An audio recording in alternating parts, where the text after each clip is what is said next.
Sub inspector చావు బాదారంటూ ఒక విద్యార్థి ఆత్మహత్య ప్రయత్నానికి సంబంధించినటువంటి వీడియో వైరల్ అయింది. విచారణ పేరుతో అనంతపురం జిల్లా పెదపప్పూరు ఎస్ఐ నాగేంద్ర ప్రసాద్ తన చావు బాదారని, న్యాయం జరగకపోతే తనకు ఆత్మహత్య శరణం అని పేర్కొంటూ వంశీ అనే ఒక విద్యార్థి పెట్టిన వీడియో వైరల్గా మారింది. ఘటన మీద విచారణ జరపాలని స్వయంగా జిల్లా ఎస్పీ జగదీష్ ఆదేశించే వరకు వ్యవహారం వెళ్ళింది.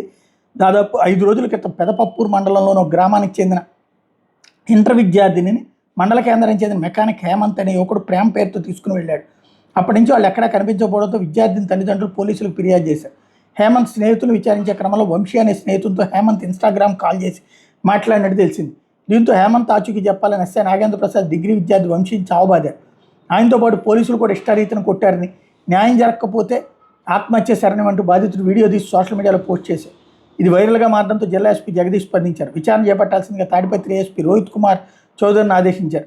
ఈ విషయం మీద ఏఎస్పీ రోహిత్ కుమార్ని సాక్షి వివరణ కోరితే వంశీని పెదపప్పూరు పోలీసులు విచారించారే తప్ప కొట్టలేదని చెప్పారు.